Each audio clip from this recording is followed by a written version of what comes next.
Olá, resumista! Esse é o Resumido, um podcast sobre cultura digital e o impacto da tecnologia em todos os aspectos das nossas vidas. Essa temporada do Resumido Entrevista está sendo gravada durante o AI Day do Instituto Caldeira e agora a conversa é com Amanda Graciano. E aí, Amanda? E aí, como é que vocês estão? Como é que estão os papos hoje? Tá ótimo. Falando bastante de IA.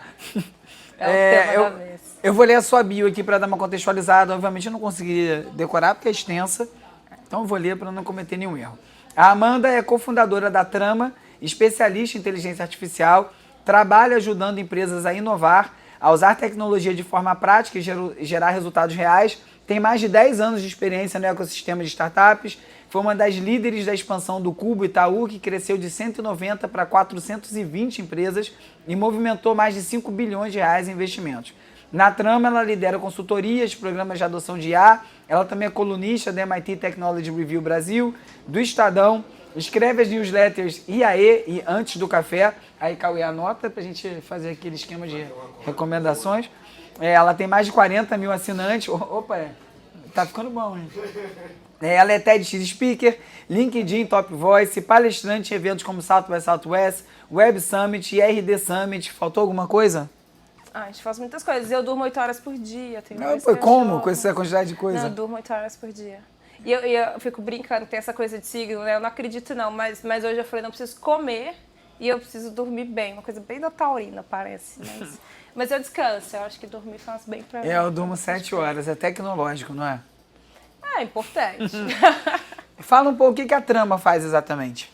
Hoje a Trama a gente apoia pequenas, médias e grandes empresas nos seus desafios de processo, mas especialmente desafios de adoção de tecnologia que comprometem o crescimento do negócio. Então eu brinco, a gente fala muito no dia a dia que assim, a gente só pega projetos em que isso vai mexer no final do dia, ou no EBITDA, ou no faturamento, essa empresa vai crescer, revenue share, vai crescer a expansão dela dentro do mercado.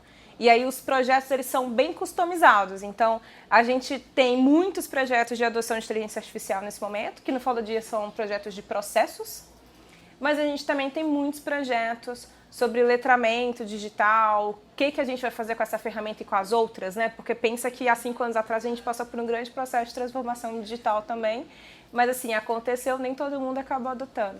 Então, na qual processo esse? A de pandemia? Transformação digital. Mas qual há 5 anos de... Durante a pandemia houve uma pressão para que as organizações se digitalizassem. Exato. Né? Então, nos últimos 5 anos aconteceu isso e agora tem uma revolução assim de 1 ano de IA, mas não quer dizer que todas as organizações fizeram essa adoção de fato. E na Trama a gente trabalha com projetos assim, eles são uma mescla de consultoria tradicional com uma consultoria com uma pegada de tecnologia. É tudo bem customizado, é legal porque cada projeto é praticamente único, é filho único. E quando você faz esse tipo de projeto em implementações em empresas que já têm um perfil mais tecnológico, já tem uma cultura mais ágil, é um pouco mais fácil, entre aspas. Como é que é quando você vai para setores que são muito regulados? Saúde, e onde essa exigência de velocidade que a gente herda do Vale do Silício, tudo acontecer muito rápido. Como é que você traz inovação para ambientes onde a velocidade não é bem-vinda? Não é bem-vinda não, ela não é possível.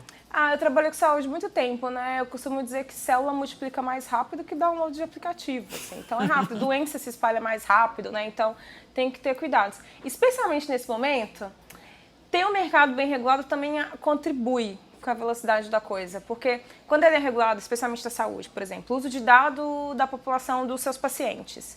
Quando você já tem isso mais ou menos regulado, fica mais fácil você saber o que você pode usar para depois você pensar qual é o tipo de ferramenta. O limite está O limite contribui para a gente saber como é que essas coisas vão ser usadas. Especialmente agora no uso na saúde, você consegue dar laudos mais rápido, você consegue acompanhar a saúde do seu paciente como um todo, os exames, porque o paciente, a gente é ruim também nisso, né? Não tem um lugar para a gente fazer a gestão das nossas informações.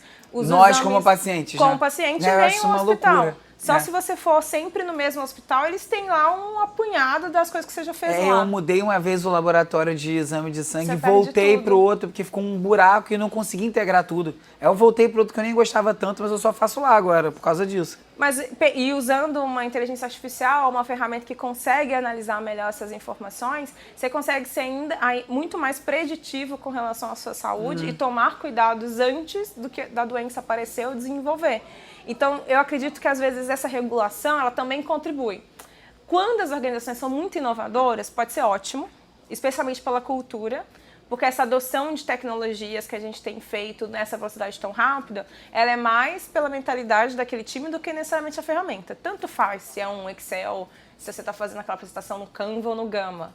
No final, a gente quer uma apresentação. Se você quiser fazer lá na folha de papel, massa. Tipo, não é sobre a ferramenta mais, é a mentalidade. Mas, às vezes, também eu estou com a palavra stamp, né? Mas essa marca de que aqui tem um time inovador, isso também pode ser preocupante.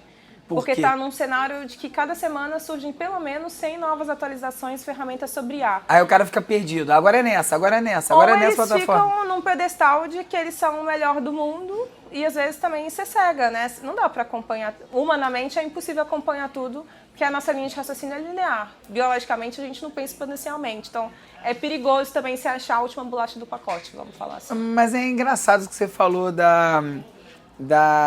de você querer uma apresentação, não importa que plataforma você usou. E às vezes me parece que muita gente e muitas empresas se perdem justamente aí, porque acha que tem que usar. Olha, você já tem a sua empresa, já está rodando, todo mundo já faz a apresentação não sei onde.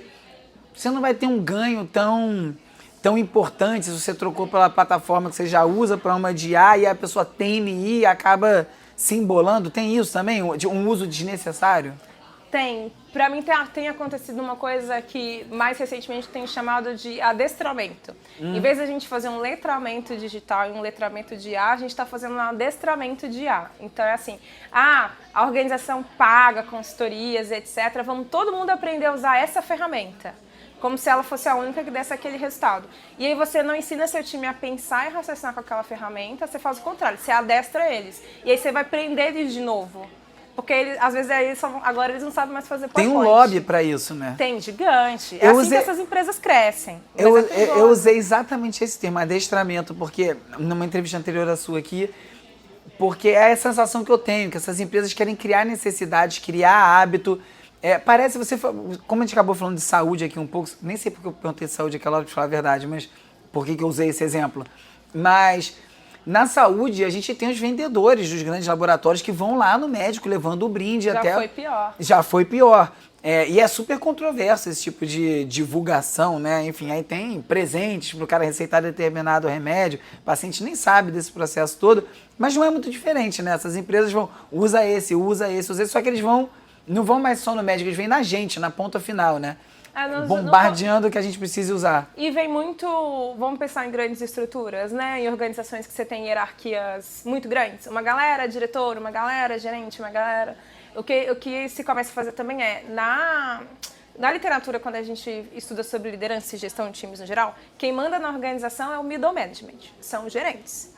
Acontece o que os gerentes quiserem fazer, não necessariamente o que os diretores e porque ele é a interface entre o pedido e a execução, entre toda a organização, inclusive entre os clientes, né? É verdade. E são eles que executam a estratégia, se é que existe a estratégia, porque eu também acredito que às vezes esse negócio se perde pelo caminho. E o que acontece hoje? Existem grandes festivais, né, ao redor do mundo, de inovação, de tecnologia. Essas organizações, diferente do médico, que eu ia lá, também davam viagens, etc. Essas organizações pagam viagens, pagam jantares, te dão para aquele grupo de amigos, X, cupons, etc. E aí você acaba ficando muito automático procurar naquela ferramenta antes ou usar só aquela inteligência artificial para fazer suas atividades. E na hora que você tiver a oportunidade de decidir, alguém te falar, o que você acha que pode ser usado ano que vem aqui na empresa? Você vai falar exatamente aquela que você está usando. Mas também é uma forma de você crescer mercado. Sim. É sobre adoção, né? O cara vai tentar eu isso. acho que o alerta que fica aqui a inteligência artificial ela não é uma ferramenta específica, ela é toda uma linguagem, forma de criar ferramentas digitais, porque tecnologia é um tanto de coisa, não é só isso. E é importante a gente aprender como é que esse trem funciona, como é que esse bicho funciona, porque isso vai interferir no nosso dia a dia. E não se você está usando a inteligência artificial A, B, C ou D, porque amanhã também pode mudar tudo. Você é de Minas aonde? Eu sou de BH. BH? Minha família do meu pai é toda de Minas, ali perto de BH. De perto de BH? Perto É que de BH só o Divinópolis. mineiro fala. Eu sou de Belo Horizonte. Minha família é de Divinópolis. Ah, então, se você conhece Divinópolis, você conhece Cláudio. Aham, do lado. Se você conhece Cláudio, talvez você conheça Monsenhor João Alexandre. Já ouvi falar. De Gente, lá. é assim que o mineiro interage, tá? A gente vai falando do bairro e tal, na hora que você vê, você encontra três parentes, com madre. um amigo. Mas quando você tem essas conversas com essas empresas, a gente está falando muito de substituição do trabalho, né? Acho que é o grande fantasma, todo mundo com essa preocupação. Eu, particularmente, não acredito muito na maneira que está sendo colocado. Mas a gente fala muito... duas partes dessa pergunta. A primeira como é que você vê a questão da automação dos trabalhos ou das funções quase sempre apresentadas na base, quase nunca apresentadas no topo? Tá. Quando, para muitos aspectos, eu quero dizer, sempre fala que vai substituir o contador da empresa, nunca fala que é o CFO. Quando, em muitos aspectos, mas de repente o CFO que não precisa, porque já está tudo andando aqui, já está definido. Como é que é essa discussão nas empresas quando você vê acontecendo? Ou se é um desejo, sei lá, que eles buscam isso? Não, eu tenho visto isso em duas camadas, mas particularmente tenho percebido mais que essa conversa a gente não fala mais só de base, mas organizações começam a falar que é quase um corte transversal, assim. Então, pega um pouquinho em todas as camadas. Por uma lógica simples, assim, que se todo mundo acredita que vai sumir as posições de base, você já não precisa mais de 10 gerentes para fazer a gestão de ninguém, porque você não está cortando não tem as gente? pessoas. E então, esses cortes estão chegando, pelo subindo. menos na imaginação das pessoas, à medida com que você vai tirando algumas pessoas. Então, essa conversa eu escuto. Mas eu também sou de uma corrente, eu não acredito tanto nessa substituição 100%, porque na hora que a máquina trava, eu não sei, assim, você está acostumado a usar várias inteligências artificiais. Na hora que ela trava, ela te pede ajuda. Ela te pergunta o que ela faz, ela pergunta se você quer assumir o controle. Ela faz 20 perguntas para entender o contexto de novo. Se você não tiver pessoas ali, assim, não vai adiantar você substituir. É uma máquina de pedidos, gente. né? Ela está respondendo a pedidos. Ela ainda não toma decisões por conta própria. E eu concordo com você. O exemplo que eu falo não é porque se eu fosse capaz, nem sendo, né? Mas se eu fosse capaz de ler todos os livros de medicina e ganhasse ou comprasse, não vou nem ler, comprasse todos os livros de medicina e um kit de bisturi, uma cama e um avental, eu não virei cirurgião cardíaco só porque eu tenho uma ferramenta. Alguém tem que saber o que está fazendo. E acho que não é muito diferente para a IA. Você tem que saber sobre aquele assunto que você está usando a IA como ferramenta, né? Você usa melhor, né? Pra mim, a IA, ela melhor. mostra muita qualidade do seu pensamento. Sei lá, a gente quer chegar no mesmo Nossa, resultado. boa forma de apresentar. Ela mostra muita qualidade do seu pensamento, porque às vezes a gente quer chegar no mesmo resultado. E aí a gente sabe qual que é lá o ponto final que a gente quer chegar. Chega lá agora. Só que as perguntas, por termos repertório diferente, coisas diferentes, a gente talvez chegue naquela resposta por caminhos muito diferentes. Então ela reage, né? Como que reagir é uma coisa muito humana, mas vamos dizer assim que ela reage. Abaixa a antropomorfização. A nossa. Ela reage às coisas que a gente vai conversando com ela. E aí diz muito sobre a qualidade do pensamento das pessoas. As pessoas que são muito rasas, não têm repertório, elas chegam nesse ponto de uma forma. Quem tem um pouco mais de repertório, a experiência, entende o mercado, o setor, é lógico que aquele negócio vai ficar bom, porque você está dando muita informação para que ele organize de uma forma X, porque todas as ferramentas organizam de forma muito parecida, né? No final, assim. Sim. É que é tudo igual, né? Embora seja muito diferente. Mas é tudo igual. É tudo igual.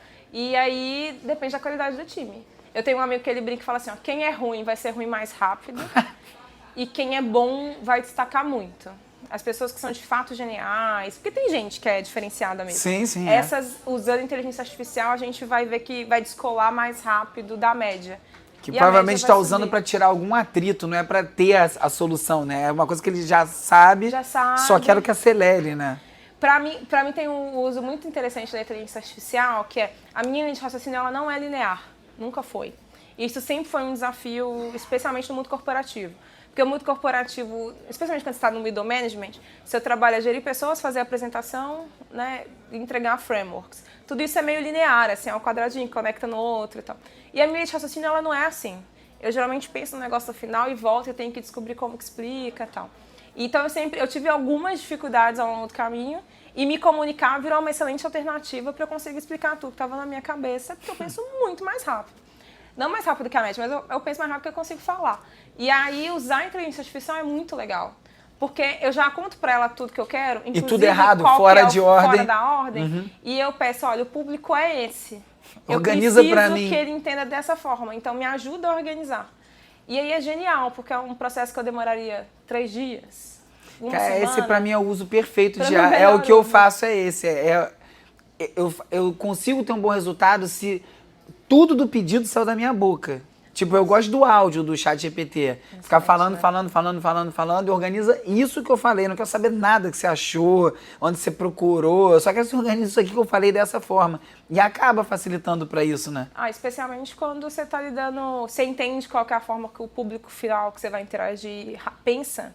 E você consegue já deixar a linguagem, né? Porque tudo que a gente faz é sempre sobre o outro, né? Você tem um cliente, você tem que entregar pro seu cliente. Isso, você está se comunicando nas redes sociais, sei lá. Sim. É sempre sobre o outro. Se você quiser dar certo, pelo menos você tá pensando no outro. Especialmente quando você tem um negócio, né? Você precisa falar a forma com que o seu público final vai entender, não a forma só que você quer se comunicar.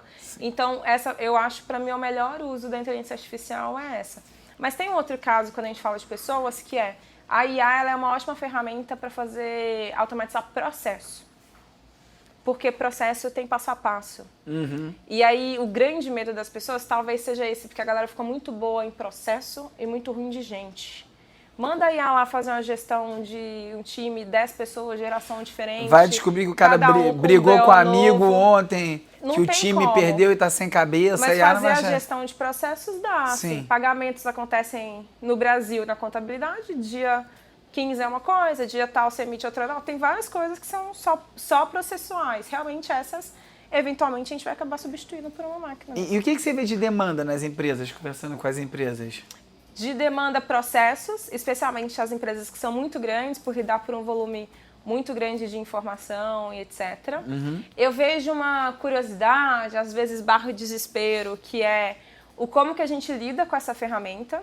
Especialmente porque a gente tem gerações diferentes e existe uma geração que ela é muito digital, porque ela cresceu com o mundo 100% digital, e uma que é muito analógica, mas está sendo pressionada a entender de coisas digitais. A se digitalizar, às vezes. E não vai 100%, né? Não igual a geração anterior. Então eu também vejo um pouco desse desespero que é assim, não quero aprender não, mas me dá assim 10 coisas que eu preciso saber toda vez que eu precisar interagir com o meu time, ou na hora que eu precisar cobrar. Então eu vejo um pouco do desespero que é um banho de loja. Sim. O que está acontecendo? Porque muda a coisa toda hora, o que eu deveria prestar atenção mesmo ou não. E de tempos em tempos eu tenho percebido que o cenário geopolítico também impacta, especialmente quem trabalha em multinacional. Há uma tarifa em outros lugares do mundo, uma guerra em lugares pontuais. A gente tem tido muitos conflitos em hubs, né? Em lugares que se conectam de alguma forma com boas partes do mundo. E aí eu vejo o pessoal, será que isso tem a ver com tecnologia? Não tem? Tem, gente. Geralmente tecnologia, comida e energia. As brigas, elas são sempre pro controle de uma dessas coisas ou as três ao mesmo tempo. Para controlar todo o resto. Para controlar, eventualmente, todo o resto. Mas eu vejo na parte de gestão as pessoas perdidas sobre, e aí, onde que eu puxo o fio? É um GPT mesmo? Ou eu deveria estar olhando para outro? Eu contrato um software de tecnologia ou põe meu time para fazer as coisas no Lovable? O que é mais seguro, dado o número de volumes de informação que eu preciso gerar? São, de certa forma, até superficiais as dúvidas. São problemas bem básicos. Mas é normal, né? Se você não sabe andar, não tem como correr, assim. Às vezes a pessoa quer, mas aí cai. Então a gente tá bem no beabazão, para aí a gente começar a falar de coisas que são mais importantes do que esse primeiro passo. E para fechar, pensando no efeito centauro, você vê um humano potencializado pela máquina ou a máquina acabando ditando os processos? Para que caminho você acha que a gente está indo com o IA? Hoje, eu acho que a máquina ditando os processos. Você acha que a gente já está assim? Eu acho que sim. Acho que mas porque é muito fácil, né? É fácil e você gasta menos energia. No final do dia, o nosso corpo ele foi meio criado para sempre evitar estresse, etc. Sim. Mas para mim o melhor cenário seria que se a gente conseguisse usar isso muito bem, a gente vai para outro patamar, assim. Mas a gente chega lá? Eu preferiria... Eu acho que algumas pessoas vão chegar. Meu medo é que essas pessoas sejam pessoas ruins, sabe? Que elas controlem... Tudo de novo. É um cíclico, né? A humanidade, a gente tem o dom de tempos em tempos fazer a mesma coisa com uma roupagem diferente. Mas se a gente conseguisse usar a IA para potencializar, acho que a gente tem um horizonte de mercados, de coisa para fazer, de aproveitar a vida num outro lugar muito interessante. Muito bom. Amanda, obrigado demais. Vou ter que deixar aí, que você tem a sua palestra para fazer aqui no evento ainda. Espero que a gente se encontre novamente e falar um pouco mais sobre isso tudo. Vai ser ótimo, vai ser um prazer. Vai que não mudou, melhorou um pouquinho as coisas, a gente vai poder falar depende de quanto tempo vai demorar essa conversa. Sim, vai ser um prazer. Obrigado. Obrigada pelo papo. Valeu. Esse episódio foi gravado durante o AI Day do Instituto Caldeira. O resumido é produzido e apresentado por mim, Bruno Natal. O roteiro é escrito por mim e pelo Agenor Neto. O Cauê Marques coedita a newsletter O Futuro Explicado e as redes sociais, que contam com animações do Peri Selmanman e design do Felipe Araújo. A gravação foi feita pelo Save Studio no estúdio pop-up do Caldeira, a foto da capa é do Jorge Bispo e o tema original foi composto pelo Gustavo Silveira. Eu sou o Bruno Natal, obrigado pela audiência e semana que vem tem mais Resumido.